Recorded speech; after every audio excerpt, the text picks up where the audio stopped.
আসসালামু আলাইকুম। সংবাদে আপনাদের সবাইকে স্বাগত জানাচ্ছি। আমি ফিরোজ তোহা। শুরুতেই আরবে কেবলস সংবাদ শিরোনাম। বাংলাদেশের সর্বশেষ গুরুত্বপূর্ণ আপডেট সংবাদে আপনাকে স্বাগত। শুরুতেই সংবাদ শিরোনাম, পরে বিস্তারিত। প্রথমেই জানাবো জুলাই ঘোষণাপত্রে কি আছে জেনে নিন বিস্তারিত। অন্তর্বর্তীকালীন সরকারের প্রধান উপদেষ্টা অধ্যাপক ডক্টর মোহাম্মদ ইউনূস আজ রাজধানীর মানিক মিয়া অ্যাভিনিউতে আয়োজিত ৩৬ জুলাই উদযাপন শীর্ষক অনুষ্ঠানে জুলাই ঘোষণাপত্র পাঠ করেছেন। এই ঘোষণাপত্রের মাধ্যমে ২০২৪ সালের জুলাই মাসে সংগঠিত গণ অভ্যুত্থানকে রাষ্ট্রীয় সাংবিধানিক স্বীকৃতি দেওয়ার প্রত্যয় ঘোষণা করা হয়েছে।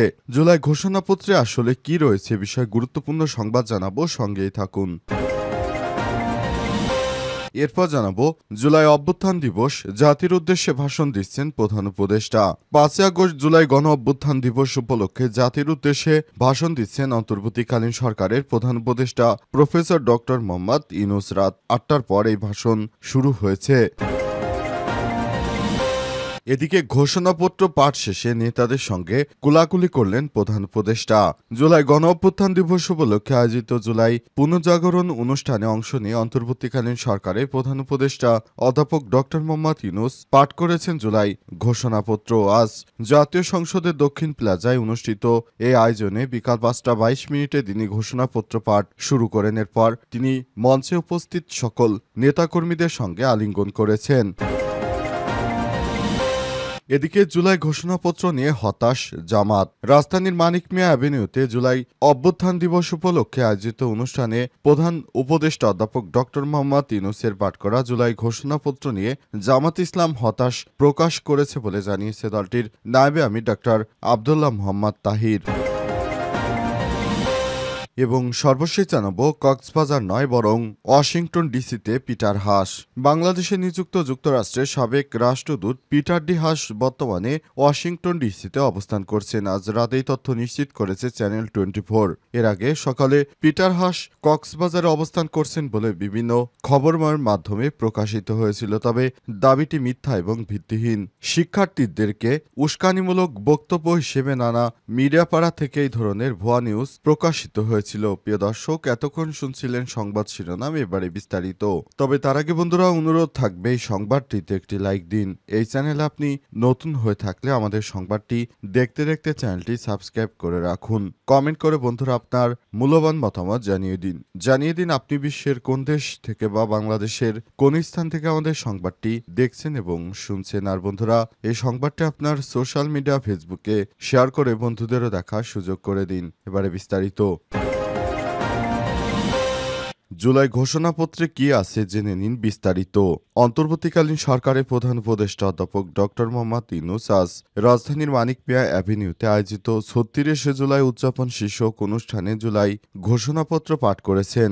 এই ঘোষণাপত্রের মাধ্যমে ২০২৪ সালে জুলাই মাসে সংগঠিত গণ অভ্যুত্থানকে রাষ্ট্রীয় সাংবিধানিক স্বীকৃতি দেওয়ার প্রত্যয় ঘোষণা করা হয়েছে।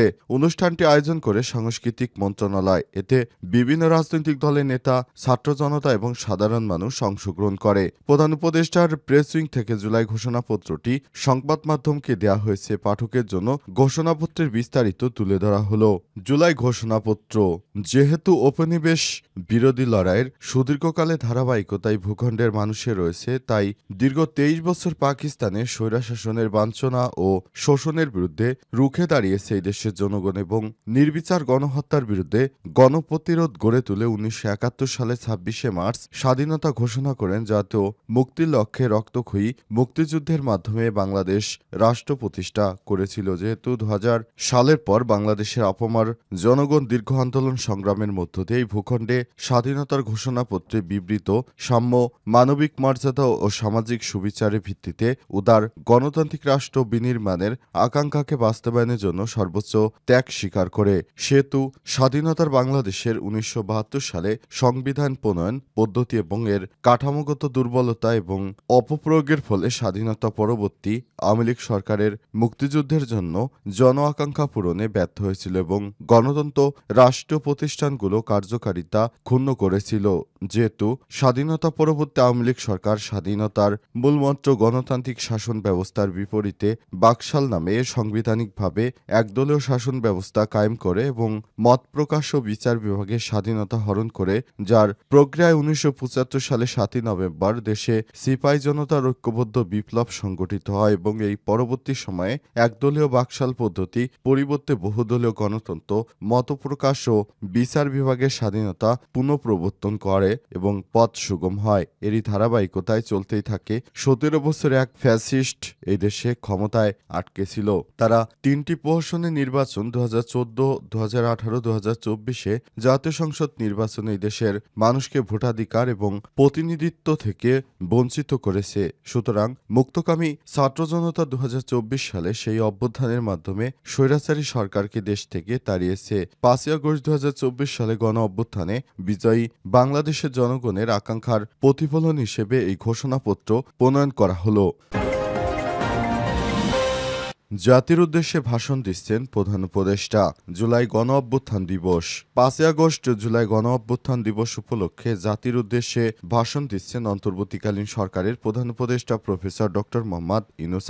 রাত ৮টার পরেই ভাষণ শুরু করেন তিনি। এর আগে সন্ধ্যা ৫:০৫টার দিকে সংবাদ সম্মেলন করেছেন এবং তিনি সংসদ ভবনের দক্ষিণ প্লাজা আয়োজিত কেন্দ্রীয় অনুষ্ঠান মঞ্চে জুলাই ঘোষণাপত্র পাঠ করেছেন।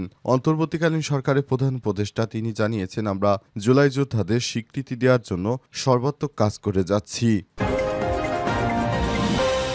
ঘোষণাপত্র পাঠ শেষে নেতাদের সঙ্গে কুলাকুলি করলেন প্রধান উপদেষ্টা। জুলাই গণ অভ্যুত্থান দিবস উপলক্ষে আয়োজিত জুলাই পুনর্জাগরণ অনুষ্ঠানে অংশ নিয়ে অন্তর্বর্তীকালীন সরকারের প্রধান উপদেষ্টা অধ্যাপক ডক্টর মোহাম্মদ ইউনূস পাঠ করেছেন জুলাই ঘোষণাপত্র। আজ বিকেলে জাতীয় সংসদের দক্ষিণ প্লাজায় অনুষ্ঠিত এই আয়োজনে বিকাল ৫টা ২২ তিনি ঘোষণাপত্র পাঠ শুরু করেন। পাঠ শেষে তিনি উপস্থিত রাজনৈতিক নেতাদের সঙ্গে কুলাকুলি এবং বুক মেলান। অনুষ্ঠানের শুরুতে পরিবেশিত হয় জাতীয় সঙ্গীতের পর বৃষ্টিময় আবহাওয়ার মাঝেই মঞ্চে উঠে নিজ হাতে ঐতিহাসিক জুলাই ঘোষণাপত্র পাঠ করেন অধ্যাপক ডক্টর মোহাম্মদ ইউনূস। ২০২৪ সালের গণ অভ্যুত্থানের প্রেক্ষাপটে তিনি এই দলিলটি বিএনপি সহ অন্তর্বর্তীকালীন সরকারের বিভিন্ন অংশীদার রাজনৈতিক দলগুলোর মতামতের ভিত্তিতে চূড়ান্ত করা হয়। ঘোষণাপত্রটি ইতিমধ্যেই রাষ্ট্র এবং সাংবিধানিক স্বীকৃতির ক্ষেত্রে রাজনৈতিক দলগুলোর মধ্যে ঐক্যমত তৈরি করেছে। জুলাই ঘোষণাপত্র নিয়ে দীর্ঘদিন ধরে জোর দাবি জানিয়ে আসছিল জাতীয় নাগরিক পার্টি এনসিপি দলটি। এই দাবির পক্ষে নানা কর্মসূচি পালন করেছে তারা। আজকের ঘোষণা দিয়ে সেই দাবির আনুষ্ঠানিক বাস্তবায়ন করেছে অন্তর্বর্তীকালীন সরকার। অনুষ্ঠানে অংশ নেয়া নেতাদের মধ্যে মঞ্চে উপস্থিত ছিলেন বিএনপির মহাসচিব মির্জা ফখরুল ইসলাম আলমগীর, জামাত ইসলামের মিয়া গোলাম পরোয়ার, ইসলামী আন্দোলনের আমির মুফতি রেজাউল করিম, গণ অধিকার পরিষদের সভাপতি নুরুল হক নূর, নাগরিক ঐক্যের মাহমুদুর রহমান মান্না, বাংলাদেশ জামাত ইসলামের মিয়া গোলাম পরোয়ার, এনসিপির আহ্বায়ক নাহিদ ইসলাম ও গণসংহতি আন্দোলনের প্রধান সমন্বয়কারী জুনায়েদ সাকি। এছাড়াও মঞ্চে আরও বিভিন্ন রাজনৈতিক নেতৃত্ববৃন্দ উপস্থিত ছিলেন। তারা অন্তর্বর্তীকালীন সরকারের এই ঘোষণাপত্রকে সাধুবাদ জানিয়েছে। পাশাপাশি বিএনপি ৫ সদস্যের প্রতিনিধি দল জুলাই অভ্যুত্থানের অনুষ্ঠানে অংশগ্রহণ করে। প্রথমে বিএনপির পক্ষ থেকে ঘোষণাপত্র না দেওয়ার ক্ষেত্রে তারা অনেক জোরাজুরি করার চেষ্টা করেছিল, কিন্তু বিভিন্ন পারিপার্শ্বিক চাপের কারণে অবশেষে জুলাই যোদ্ধাদের স্বীকৃতি দিতে বাধ্য হয়েছে বিএনপি। তা না হলে এতদিন অনেক আগেই জুলাই ঘোষণাপত্র দেওয়া হয়ে যেত, কিন্তু শুধুমাত্র বিএনপির কারণে এই ঘোষণাপত্র দিতে সরকারের এতদিন অপেক্ষা করতে হয়েছে। সুতরাং বিএনপির এই ধরনের কর্মকাণ্ড কোনো রাজনৈতিক দল সমর্থন করে না বলে জানিয়েছে জামাত ইসলাম। জুলাইয়ের ঘোষণাপত্র নিয়ে হতাশ জামাত। রাজধানীর মানিক মিয়া অ্যাভিনিউতে জুলাই গণ অভ্যুত্থান দিবস উপলক্ষে আয়োজিত অনুষ্ঠানে প্রধান উপদেষ্টা অধ্যাপক ডক্টর মোহাম্মদ ইউনূস তিনি পাঠ করেছেন জুলাই ঘোষণাপত্র। এ নিয়ে জামাত ইসলাম হতাশা প্রকাশ করে দলটির নায়েবে আমির ডাক্তার মোহাম্মদ তাহের জানিয়েছেন, সন্ধ্যায় ঘোষণাপত্র পাঠ শেষে দেয়া এক তাৎক্ষণিক প্রতিক্রিয়ায় দাবি জানান তিনি। ডাক্তার মোহাম্মদ তাহের বলেছেন, আমরা এই ঘোষণাপত্রে হতাশ হয়েছি। এই জাতি হতাশ, কারণ ঘোষণাপত্র সাংবিধানিক স্থান দেয়া দরকারই ছিল। ৫ই আগস্ট থেকে এই ঘোষণাপত্র বাস্তবায়ন করবে বলে আমরা শুনেছিলাম, কিন্তু এটা কখন থেকে বাস্তবায়ন করা হবে তার কোনো নির্দেশিকা নেই। তিনি আরও বলেছেন, আন্দোলনের শহীদ পরিবার কিংবা পঙ্গু যারা আছে তাদের বিষয়ে কোনো সুনির্দিষ্ট নির্দেশিকা নেই ঘোষণাপত্রে। যারা শহীদ হয়েছেন বা আহত হয়েছে তাদের রাষ্ট্রীয় স্বীকৃতি দেওয়ার কথা ছিল, তাদের ভাতা দেওয়ার কথা ছিল। এসব কোনো বিষয় ঘোষণাপত্রে স্পষ্ট নির্দেশিকা নেই। এসব কারণে আমরা হতাশ হয়েছি। জামাতের এই নেতা আরও বলেছেন, এ বিষয়ে আমরা দলের নির্বাহী মিটিংয়ের পর আরও বিস্তারিত প্রতিক্রিয়া জানাতে পারব। অন্তর্বর্তীকালীন সরকারের পক্ষ থেকে যে ঘোষণাপত্র দেয়া হয়েছে, জামাত বাদে আর কোনো রাজনৈতিক দল এ বিষয়ে কোনো মন্তব্য করেনি। তবে তাৎক্ষণিক প্রতিক্রিয়ায় নাহিদ ইসলাম জানিয়েছেন, সরকারের পক্ষ থেকে যেহেতু এটি দেয়া হয়েছে, আপাতত আমরা সন্তুষ্ট। তবে এ বিষয়ে আমরা আলাপ আলোচনা করে আপনাদেরকে বিস্তারিত আগামী 2-1 দিনের মধ্যে বলতে পারব।